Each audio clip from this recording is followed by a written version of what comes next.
የእህታችን ቤት የውስጡ የቀለም ኮርኒስ ካለቀ በኋላ እንግዲህ መስተዋት ይቀረው ነበር። መስተዋትም እንሆ እንደዚህ ተገጣጥሟል።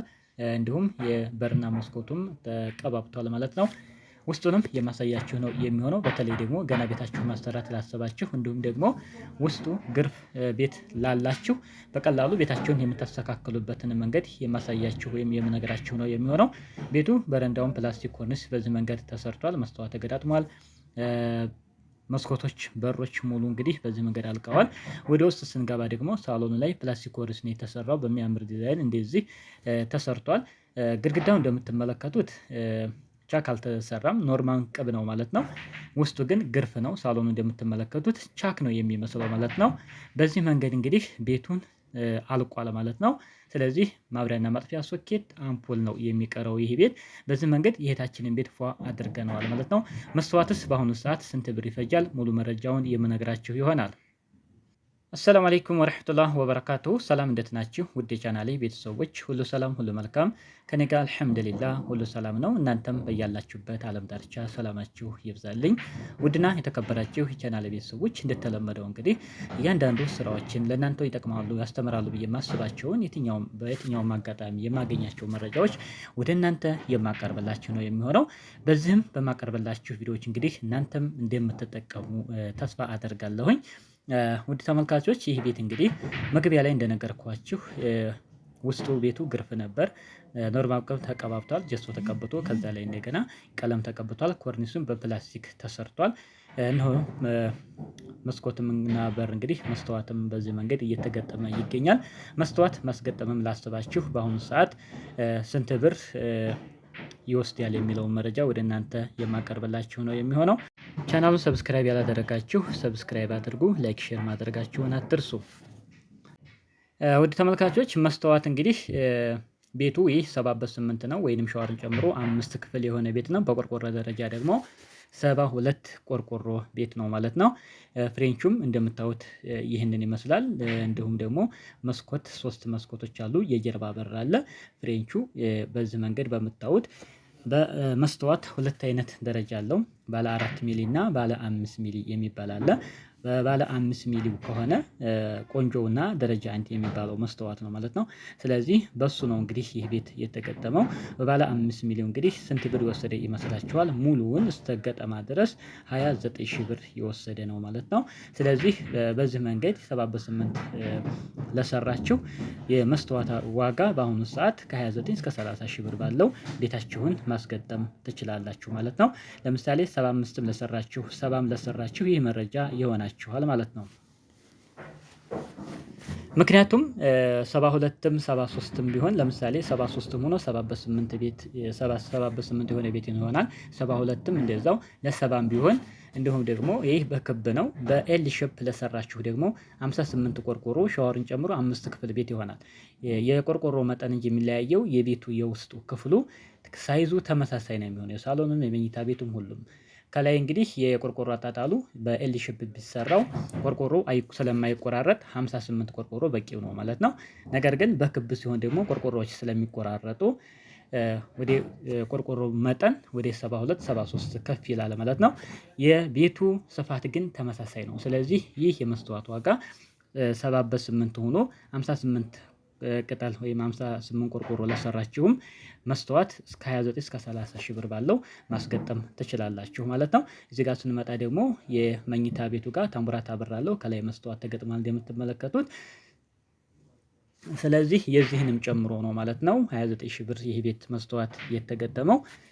ሌላው እንግዲህ ምንድነው ወደ ኮርኒስ እና ግድግዳ ቀለሞች ስንመጣ መኝታ ቤቱም እንደምታዩት ይሄ እንግዲህ በዚህ መንገድ ተሰርቷል። ቤቱ ኮሊደርም መኝታ ቤትም ሳሎንም በግርፍ ላይ እየተሰራ ነው። ከግርፉ ላይ ቀጥታ በቀጭኑ ጅብሰም ተቀባ። ከዛ ላይ ቀለም ነው የተቀባው በምታዩት መልኩ ማለት ነው። ኮርኒሱን ግን ፕላስቲክ ኮርኒስ በዚህ መንገድ ተሰርቷል። እንደዚህ አድርጋችሁ ኮርኒሱን ለምሳሌ በአገራችሁ መግባት ካሰባችሁ በቀላሉ ጨርቅም ኮርኒስ የኬሻም ኮርኒስ ማሰራት ትችላላችሁ። ግርፍ ከሆነ በዚህ መንገድ ደግሞ ቀባብታችሁ ምንም ለቻክ 200 300 ጅብሰም በመታወጡበት እንደዚህ ቀባብታችሁ በቀላሉ ወደ ሀገራችሁ መግባት ትችላላችሁ። ይህ መረጃ እንግዲህ ምናልባት በተለያየ ምክንያት ሀገራችሁ መግባት ያሰባችሁ ነገራቶች አቅማችሁ በላይ የሆነ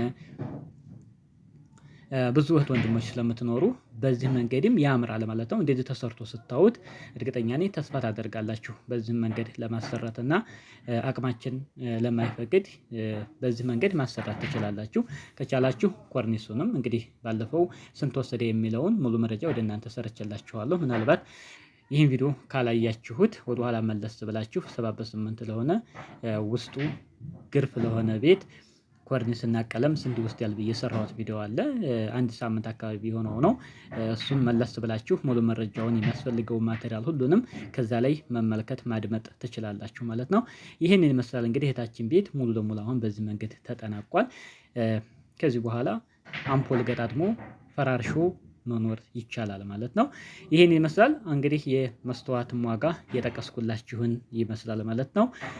በቀጣይ ደግሞ ከዚህ በላይ በቆርቆሮ መጠን የመስተዋት ዋጋዎችን የምሰራላችሁ ይሆናል። እንዲሁም ደግሞ የትኛውም ጥያቄዎች በቪዲዮ መልኩ እንዳቀርብላችሁ የምትፈልጓቸው ጥያቄዎች ካሉ ኮሜንት ላይ አስቀምጡልኝ፣ የምመልስላችሁ ወይም ደግሞ ቪዲዮ የምሰራላችሁ ይሆናል ማለት ነው። ውድ ተመልካቾች ያው እንግዲህ ቤቱ ከወደ ውጭ ስንመለከተው ይህንን ይመስላል ማለት ነው። ስለዚህ ምናልባት እንግዲህ አስፈላጊ ከሆነ የቤት የሚቀረው ምንድነው የኳርቲዝ ስራ ነው የሚሆነው ማለት ነው። ኳርቲዝ ለማሰራት ደግሞ ከዚህ ላይ ቀጥታ መሰራት ይችላል። 2 በ1 ግርፍ ነው እንግዲህ የምትመለከቱት የተገረፈው። ስለዚህ 2 በ1 ግርፍ ሲገረፍ ጠርዞቹ በዙሪያው በአራቱ ማዕዘን በኩል ያሉት እቺ በረንዳዋንም ጨምሮ ጠርዙ በስርዓት ማውጣት አለበት። ከዚያ በኋላ ምንም የሚያስፈልገው ነገር የለም፣ ኳርቲዝ መሰራት ይችላል ማለት ነው።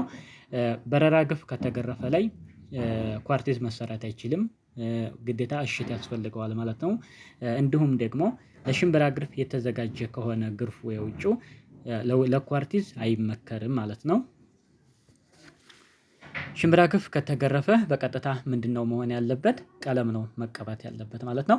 ይህን ይመስላል እንግዲህ ውድ ተመልካቾች በተደጋጋሚ ስለ ውጩ ስለ ኳርቲዝ ሽምብራ ግፍ ተገርፎ ኳርቲዝ አይሆንም ወይ የሚል ጥያቄ የምትጠይቁኝ ነበር። እግር መንገደኝ የእናንተንም ጥያቄ ልመልስላችሁ ብዬ ነው።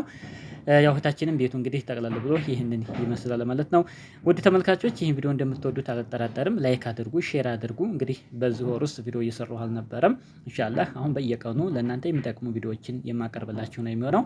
ስለዚህ እናንተም ቪዲዮዎችን እየተመለከታችሁ ላይክ አድርጉ። ሰብስክራይብ ያላደረጋችሁ ደግሞ ሰብስክራይብ አድርጋችሁ ብትመለከቱ ብትከታተሉ እጅግ በጣም ተጠቀሙበታላችሁ ማለት ነው።